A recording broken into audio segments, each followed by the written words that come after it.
Hello, and welcome back to Ladies of Law. No story today because I wanted to take a few minutes of your time for a chat. I haven't scripted this bit, and I hope you don't mind me just sort of yapping for a few minutes. If you don't want to listen to this, that is fine. I'll put a marker in the episode so you can skip to the main content.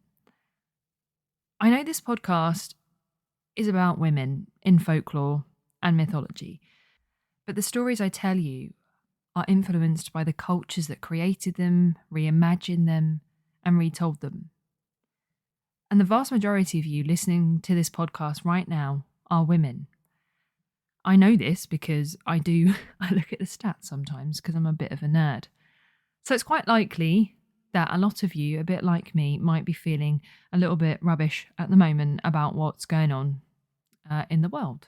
And you might think, India, you are sitting in rural Suffolk in the UK. What's this got to do with you? Why are you feeling sad? Well, I do feel sad. I feel angry. I feel frustrated. I feel dejected. And that's because to me, until all women in the world have freedom and bodily autonomy and equality, nobody does. And that might seem a bit dramatic. And do you know what? To that I say, good. I will be dramatic about it because it is dramatic. And you also might listen to this and think, well, why are you making this political? Well, because it is. It is political. Every single episode that I have made, we've spoken about feminism. We've spoken about the way that societies perceive women, the control that is put onto women throughout history. And maybe you listen to those stories sometimes and you think, well, I'm really glad it's not like that now. I'll leave that silence there for you to think about that. But yes, this podcast is political in nature. It has to be. We are talking about feminism every single week here. We're talking about how women are treated, how women are valued or not valued every single week in this podcast. And I feel like I'd be doing a disservice to the women that I talk about and to the women that are listening to this podcast by not saying anything. And I'm not an idiot. I don't think I can sit here and change the world with a podcast about mythology and folklore, but I can tell you that this podcast is a safe space for women, for people of colour, for the queer community. I stand for you. And I am part of the community of women. I am a queer woman. Many of my loved ones are people of colour, and many of my loved ones are disabled, neurodiverse, also queer. And I will do whatever I can for the rest of my life to help you keep, maintain, and gain the rights that you deserve. So if you're feeling sad, just know you've got a queer little English girl in your corner. I can't do much, but I will talk to you about women in mythology and folklore and hope that it helps ease your mind for 30 to 45 minutes. So today, for absolutely no reason at all and nothing to do with what I've just spoken about, we're diving into the life of history's most enigmatic and feared woman, Giulia Tofana. She's often described as the deadliest poisoner of the 17th century and someone who empowered many, many women to take control of their lives in a truly dark way.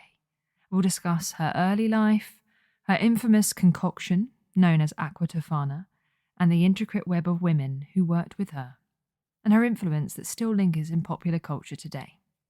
Before we do that, though, I do just want to shout out another podcast, Two Lives. I did run a little trailer for them a few weeks ago, and I just wanted to encourage you guys again to go and check out that podcast. It's made by women, and each episode discusses a person who has faced darkness and how those incidents have transformed them.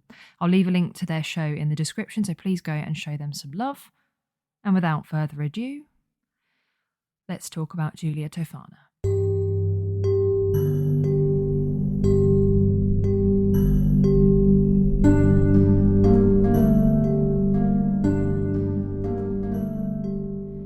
let's start with what we know about Giulia Tofana's background.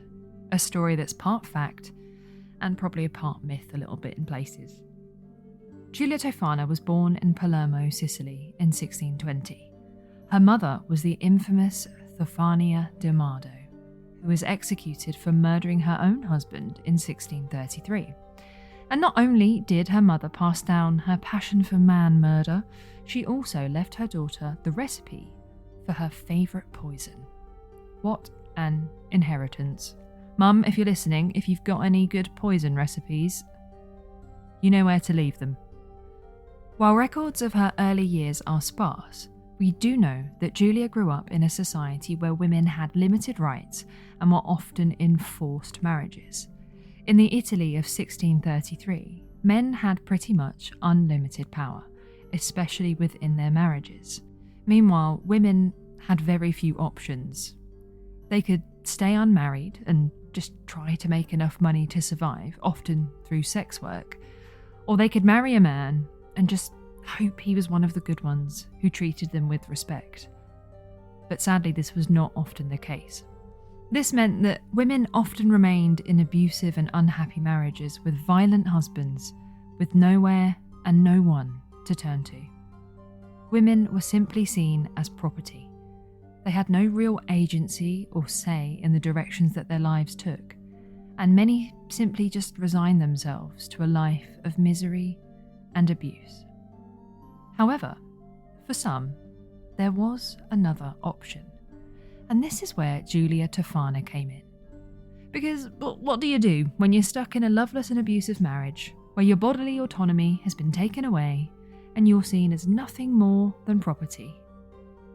Well, you kill your husband, of course, and what better way to do that than with an undetectable poison? Giulia, inspired by her mother, moved from Sicily to Rome, where she took her mother's infamous recipe and began crafting her poison on a more commercial scale. She took that business and she said, right, this is my time to shine. And it was in Rome where Giulia was really able to expand her man poison business. You see, Giulia was very well aware of the troubles that women were facing. She felt for those suffering in loveless and stifling relationships and began to offer her toxins to help these women escape. To the unaware, Giulia's business was in cosmetics. She sold a range of beauty products to help women look even nicer for their wonderful, lovely men. But to those in the know, Giulia had another best-selling product, Aqua Tofana.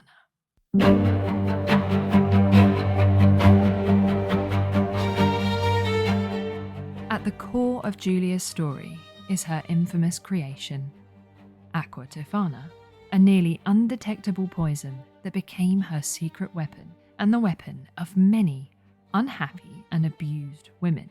So let's break down what actually was in that poison. What was it made of, how it worked, and how it was used? Well, Aqua Tofana was a concoction that was made primarily of arsenic, lead, and belladonna. These ingredients would be diluted and then carefully mixed to make it look like a harmless cosmetic or even holy water. The poison was odourless, tasteless, and very easily mixed into food or drink. It was administered in small doses over days or weeks, allowing victims to appear to fall gradually ill, rather than just dropping dead, which would have been probably a little bit suspicious. And it was sold discreetly to women under the guise of cosmetics, and was often labelled as Manna of St. Nicholas of Bari, a popular healing ointment for blemishes. And it was also sometimes labelled as holy water, as I said, and came in small and easily hidden vials. Giulia instructed her clients to administer the poison in multiple doses. The first dose would cause weakness. The second would bring stomach pain and symptoms resembling a fever. And the third and final dose would ultimately lead to death. This gradual process allowed the women to avoid suspicion and to claim, if questioned, that their husband had simply fallen ill. I have no idea what might have caused this. I'm so sorry. I'm so upset. Rest in peace, my lovely, wonderful husband. Whatever will I do now that he's gone? And one of the things that appealed most about Aqua Tofana was the slow nature of the poison, because this meant that the women who purchased the poison had a chance to get all of their affairs in order and get a plan together for when her husband died. And the deaths, because they were never believed to be anything more than tragic lives lost far too young, these women were very often able to successfully carry out their murders and go on with their lives, and probably were quite a lot happier after the death. So it's easy to see how, in a time when divorce and independence were almost impossible, Giulia's poison empowered women to do what they needed to do to escape these brutal marriages. And her business truly flourished. She was an underground anti-hero, single-handedly dismantling the patriarchy in her own little murderous way. But she didn't work alone, and there was somewhat of a web of women who helped to make this happen.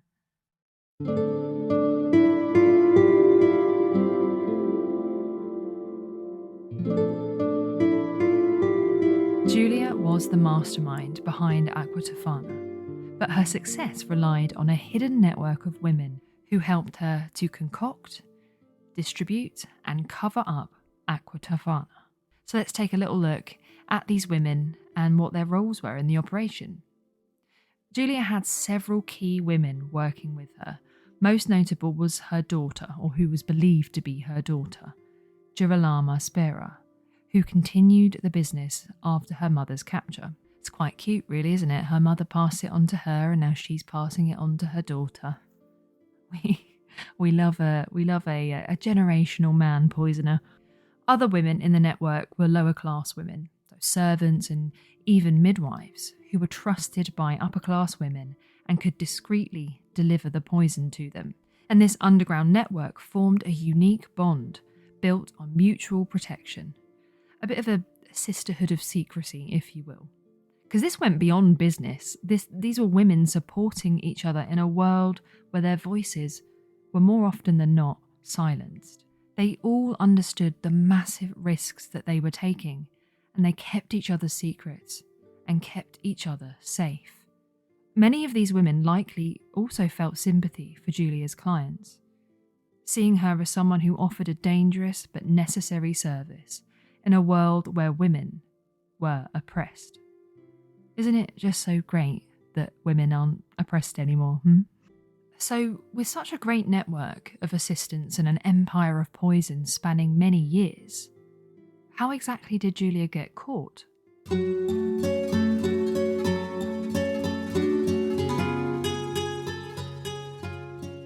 After years of operating undetected in Rome and other Italian cities, Giulia Tofana's empire of poison unravelled due to a moment of hesitation by one of her clients.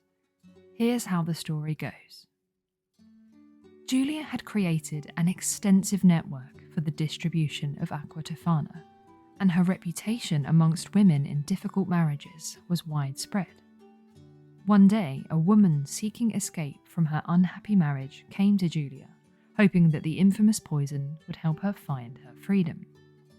After purchasing the Aqua Tofana, this woman planned to administer it to her husband by mixing it into his food, as many of Giulia's other clients had also done.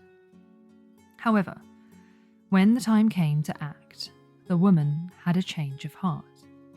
As she set her husband's food in front of him, she became overwhelmed with guilt and fear. In a panic, she stopped him from eating the meal and confessed what she had been planning.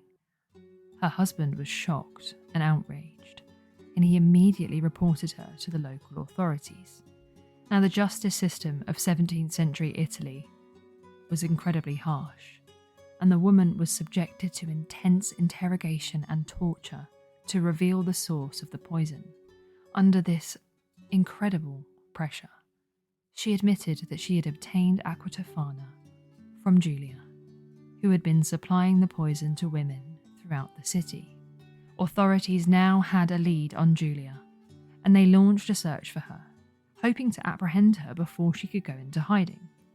But Giulia, she was a bit smart, and when she realised that the authorities were coming for her, she fled to a nearby church, seeking sanctuary.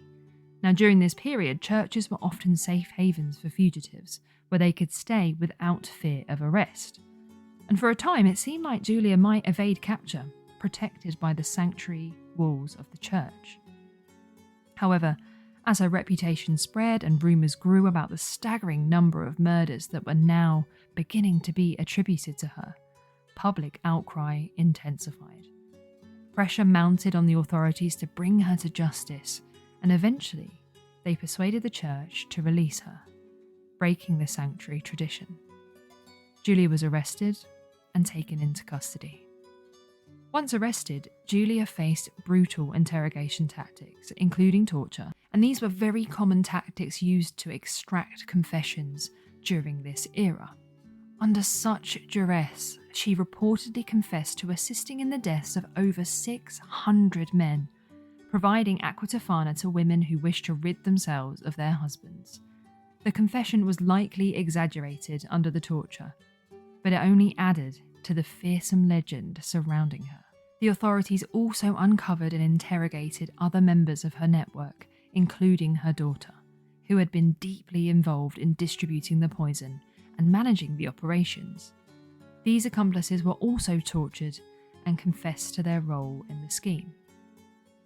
Giulia Tofana's confession and the testimonies from her network were enough to convict her, and in 1659 she was executed, along with her daughter and several other women who had helped her.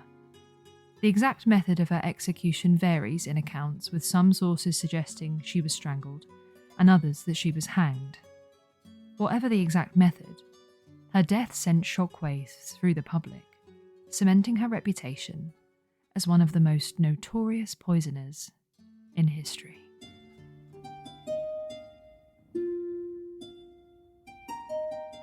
The story of Giulia Tofana had long-lasting impacts. Following her execution, suspicion of poison lingered in Italy, and any sudden illness could trigger accusations. For years after her death, a superstition persisted. Whenever someone fell ill under mysterious circumstances, people would always ask, was it Aqua Tofana? And centuries after her death, Giulia Tofana's story has resurfaced in popular culture, from songs to novels. She is transformed into a figure symbolising the dark ways women have taken control over their own fates in oppressive systems. And as I said earlier, isn't it really nice that we live in a world free from any oppression against women? What a dream. Giulia Tofana and her infamous poison have fascinated modern pop culture, becoming symbols of mysterious, deadly femininity and symbols of women's resistance to oppression. Here's a look at where her story has appeared in recent music, literature, film, and on social media. And we'll start off with music. In 2020, Ariana Grande referenced Aqua Tofana in her song POV from her album Positions.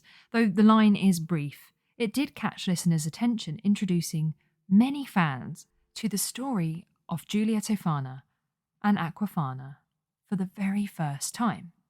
Grande uses Aqua Tofana in a metaphorical sense, suggesting a beauty so deadly that it could be intoxicating or dangerous, drawing on the allure of a woman's power over life and death. It portrays Tofana as a figure of feminine strength in a haunting and provocative way, aligning with the song's themes of vulnerability and intensity in romantic relationships. Outside of music, Aqua Tofana and Giulia Tofana have a fascinating and dark history that has intrigued authors, inspiring fictionalized retellings and influencing stories about poison and intrigue. Here's some notable books and works where Aqua Tofana and Giulia Tofana are either featured or likely have influenced the plot. First, we have The Poisoner's Handbook, Murder and the Birth of Forensic Medicine in Jazz Age New York by Deborah Bloom. While this book doesn't directly feature Aqua Tofana, it does explore the science of poison and its use in crime. This work delves into famous cases of poisoning and forensic breakthroughs, and it's really easy to imagine that Bloom's historical approach was influenced by cases like that of Giulia Tofana, who used her knowledge of poison centuries earlier to aid women in desperate situations. There's also Tofana, La Strega di Palermo by Adriana Assini. I do apologise for any bad pronunciation. I do always do my best, but I can't always get it right. But anyway, this Italian historical novel directly features Giulia and centres on her life and alleged activities as a notorious poisoner in 17th century Italy. And it captures both the historical and the legendary aspects of her character, bringing to life the atmosphere of mystery, conspiracy, and danger that surrounded her. And there's also Shadow on the Crown by Patricia Bracewell. And this historical novel is set in the court of early medieval England, and it features intrigue, political tension, and manipulation through poisons and potions. And even if Aqua Tofana itself isn't specifically named, it does draw on the broader historical context where poison was sometimes the only means of power for women in constrained societies, a context that certainly includes the story of Aqua Tofana. And of course, these tales have jumped from the page to the screen, and Giulia Tofana and her infamous poison have influenced various film and television works centred on historical poisons, female empowerment through dark means, and the intrigue again surrounding infamous poisoners. Take, for example, the film Dangerous Beauty of 1998. And this film tells the story of 16th century Venetian courtesan Veronica Franco. And while Tofana isn't in the story, the film presents a very similar historical backdrop where women, particularly those with limited social power, find means of survival and influence. Franco's complex position in society mirrors the kind of environment that produced figures just like Giulia Tofana. For more direct influence, we can look at The Cook of Castamar, a Netflix period drama piece from 2021. And this involves palace intrigue, class divides, and deadly schemes. But the series incorporates themes of poisoning and betrayal, similar to the dangers associated with Aqua Tofana, although it doesn't mention Tofana directly. And finally, there is The Serpent Queen, which is a historical drama focusing on Catherine de' Medici, another figure infamous for her association with poisons and political scheming. Again, it doesn't directly feature Tofana, but the show explores themes of power, poison, and survival through subversive means, much like Tofana's own legacy. It is kind of surprising to me that Giulia Tofana's story hasn't actually been adapted into a major film or television series yet, because I must admit, I think it would be a good watch, especially in today's world. If anybody's listening out there that has the facility to make that happen, let me know. Make it happen, because I'd like to see it. There are, however, some docuseries like Deadly Women who do have segments dedicated specifically to Giulia Tofana, detailing her life, Aqua Tofana, and the ways that she evaded the authorities over the years. So they might also be worth a watch if you have had your intrigue sparked from this episode. Now, most recently, Giulia Tofana has found a bit of new fame on TikTok and YouTube, mostly amongst true crime enthusiasts and history buffs, and podcast making people like me. Influencers and content creators frequently discuss her life in bite-sized videos, emphasising her historical role and presenting her story with a mix of admiration and curiosity. I feel like that's what I'm doing now. Admiration and curiosity. TikTok creators often use her as a bit of a symbol, really, in posts and memes about female empowerment, depicting her as a rebellious figure who defied societal constraints. Her story has been retold in the dark femme aesthetic that highlights mysterious and powerful women of history. And you may very well have seen some TikToks about her in the last week or so, and I wonder why. I wonder why that might have been. Giulia Tofana's impact on modern pop culture paints her as both a historical villain and an unlikely feminist icon. She represents an era when women had few options and made extreme choices, and her story has become a lens through which contemporary media explore themes of rebellion, power, and resistance. From music lyrics to TikTok discussions, Giulia Tofana continues to intrigue and inspire, proving that her legacy of Aqua Tofana, a symbol of freedom as much as a symbol of death, endures in popular imagination centuries later. Giulia is now an icon for female empowerment, albeit quite a dark one. Many see her as someone who gave women the power of choice when they had no other options. Online discussions and memes and even fan art have reimagined her as a powerful feminist icon, sparking debates about the ethics and morality of her actions. Giulia's story reminds us of the lengths that women have gone to across history to reclaim power in a society that often denies it to them.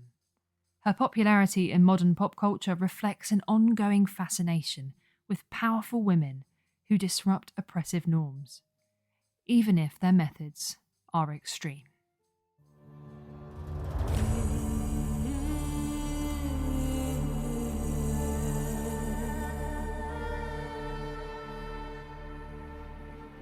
To wrap up, Giulia Tofana's life presents us with a difficult question about morality, justice, and agency. Was she a villain or a desperate protector of women's freedoms? How does this story make you feel in today's world? What do you know about the rights of women across the world today?